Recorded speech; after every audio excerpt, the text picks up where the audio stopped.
काबतुल्लाह जो सबसे पाक और मुकद्दस घर समझा जाता है। जिस वक्त अल्लाह के रसूल पैदा हुए वो लोग नवाज भी अल्लाह के घर का इमामी क्या करते थे और इसमें मंद और बराबर में शरीक थे। कोई बुराई ऐसी न थी जिसका उनके अंदर भी मौजूद था।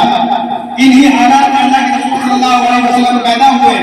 और आप सल्लल्लाहु अलैहि वसल्लम जैसे ही 40 बरस की उम्र पर पहुंचे तो आप सल्लल्लाहु अलैहि वसल्लम को नबुव्वत का ताज दिया गया और आप सल्लल्लाहु अलैहि वसल्लम के सर पर यह जिम्मेदारी आयद कर दी गई कि इन लोगों को आप समझाएं और खुदा की तरफ बुलाएं और उन्हें बताएं कि दुनिया के अंदर जीने का सलीका क्या है और दुनिया के अंदर जीने का सलीका क्या है। तो अल्लाह के रसूल सल्लल्लाहु अलैहि वसल्लम पर जो सबसे पहले वही नाज़िल हुई वो क्या थी? वो है कि इक़रा बिस्मि रब्बिकल लज़ी खलक़ खलक़ल इंसान मिन अलक़ इक़रा व रब्बुकल अकरम। इसलिए यही कहा गया है कि पढ़िए अपने रब के नाम से कि जिसने इंसान को जमे हुए खून से पैदा किया और पढ़िए इस रब के नाम से जो बड़ाई मुकर्रम और बाइज्जत है और जिसने इंसान को कलम से लिखना सिखाया और इंसान को वो चीज सिखाई जो वो नहीं जानता था। तो मेरे भाइयों बज़ाहिर ख्याल होता है कि अल्लाह के रसूल सल्लल्लाहु अलैहि वसल्लम पर सबसे पहले ये आयत नाज़िल नहीं होनी चाहिए क्योंकि जो माशरा था यही था कि उस वक्त जुल्म व सितम का और एक दूसरे के साथ में नाइंसाफी का दौर हो रहा था। तो इस मुताबिक कोई आयत नाज़िल होती है कि जिसके अंदर ये बताया जाता कि तौहीद क्या है और कुफ्र क्या है, लेकिन इन तमाम के बावजूद ना ही कोई आयत नाज़िल हुई कि जिसके अंदर तौहीद के इस बात की और कुफ्र के बात कही जाती और ना ही कोई ऐसी बात कही कि जो अरब के माशरे के अंदर जो बुराइयां घटी हुई थी उन बुराइयों के मुताबिक ये कहा जाता कि इन बुराइयों से आप बाज आ जाओ नहीं तो अल्लाह तबारक व तआला की सख्त हुक्म है। इन तमाम बातों को सामने रखकर अल्लाह के रसूल सल्लल्लाहु अलैहि वसल्लम पर जो वही नाज़िल हुई वो यही थी कि पढ़िए अपने रब के नाम से कि जो जिसने इंसान को जमे हुए खून से बनाया और फिर इंसान को वो चीज सिखाई जो नहीं जानता था। तो मेरे भाई को इसके अंदर पढ़ने की फजीलत को बयान किया गया है और पढ़ने के एतबार से अल्लाह के रसूल सल्लल्लाहु अलैहि वसल्लम ने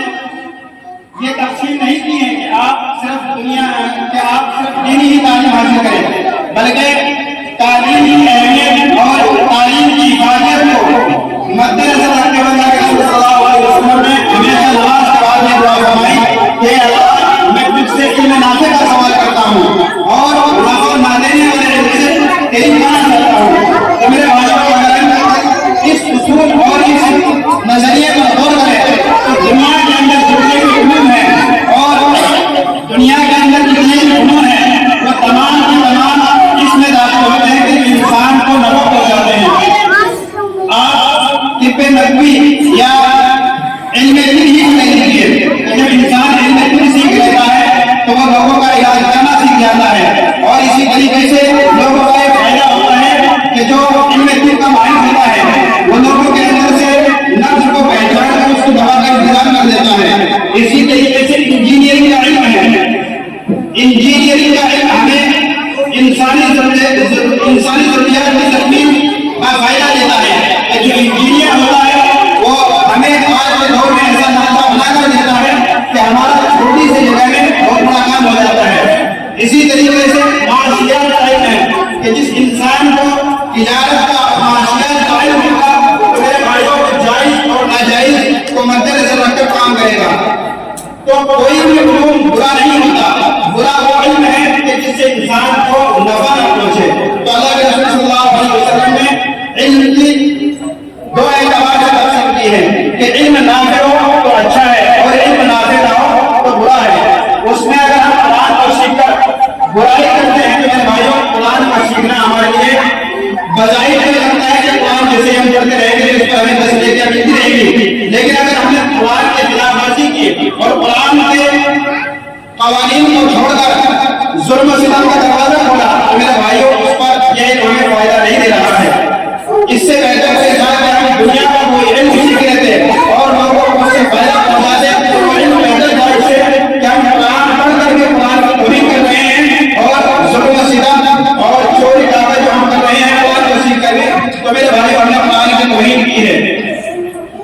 اللہ کے رسول صلی اللہ علیہ وسلم نے تعلیم کے اعتبار سے اپنے اور بیگانے کا فرق نہیں کیا. تعلیم کے بارے میں یہ ہے کہ جس سے بھی تعلیم اچھی تعلیم ملتی ہو, چاہے وہ غیر مسلم ہو, اس سے تعلیم لے لو. اور تعلیم گواہ ہے کہ جنگ بدر میں کہ جب مسلمان کفار کے ساتھ لڑ رہے تھے تو جنگ بدر میں اللہ تبارک و تعالیٰ نے مسلمانوں کو فتح دی. تو اس وقت میں کچھ کفار اللہ کے رسول صلی اللہ علیہ وسلم کے بیت میں آئے تو ان کا فدیہ اللہ کے رسول صلی اللہ علیہ وسلم نے معاف کرایا نہیں کیا, بلکہ آپ صلی اللہ علیہ وسلم نے ان سے پوچھا کہ تمہارے میں بڑا لکھا کون ہے, تو انہوں نے بتایا کہ خدا پڑا ہوا ہے. تو اللہ کے رسول صلی اللہ علیہ وسلم نے اپنے مسلمانوں کو 10 آدمی دے کر ان کی رہائی کا فدیہ یہی سمجھ لیا کہ تم ان 10 بچوں کو, ان 10 آدمیوں کو پڑھنا لکھنا سکھا دو, تمہاری رہائی ہو جائے گی. تو میرے بھائیوں, اگر اللہ کے رسول صلی اللہ علیہ وسلم چاہتے تو مدینے میں اس وقت فقر و فاقہ تھا, تنگدستی کا عالم تھا. اللہ کے رسول صلی اللہ علیہ وسلم چاہتے تو ان سے تعلیم کے بجائے مال بھی وصول کر لیتے, کیونکہ مدینے کے اندر فاقوں کا اور غربت کا دور تھا. اللہ کے رسول صلی اللہ علیہ وسلم ان سے مال لے لیتے اور مدینے کے اندر اس کو تقسیم کر دیتے. لیکن اللہ کے رسول صلی اللہ علیہ وسلم نے اپنی دور اندیشی کا اظہار کیا اور ایک کافر کو,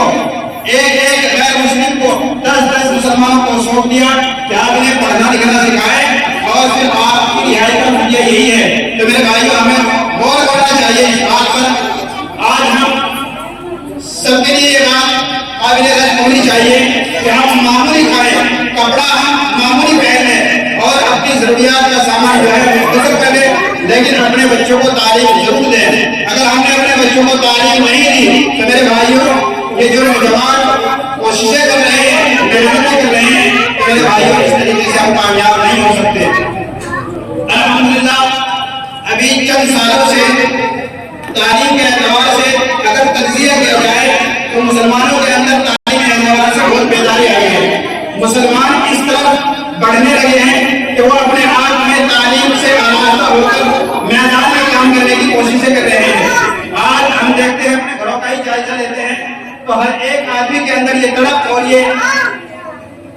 یہ ہوتی ہے کہ ہمارا بچہ کسی بھی طریقے سے پڑھ لکھ کر کامیاب ہو جائے, کیونکہ تعلیم ہی ایک ایسا میدان ہے کہ جس کو اپنا کر ہم ترقی کر سکتے ہیں. نہیں تو میرے بھائیوں, تنزلی ہمارا مقدر بن چکی ہے, اور اگر ہم نے اب بھی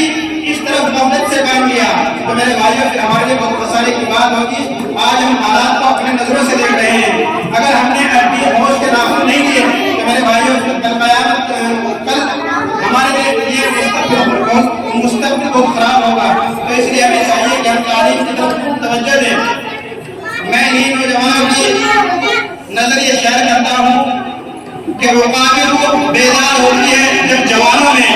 رقابی روح جب بیدار ہوتی ہے جوانوں میں, نظر آتی ہے ان کو اپنی منزل آسمانوں میں. نہیں تیرا نشیمن قصر سلطانی کے گنبد پر,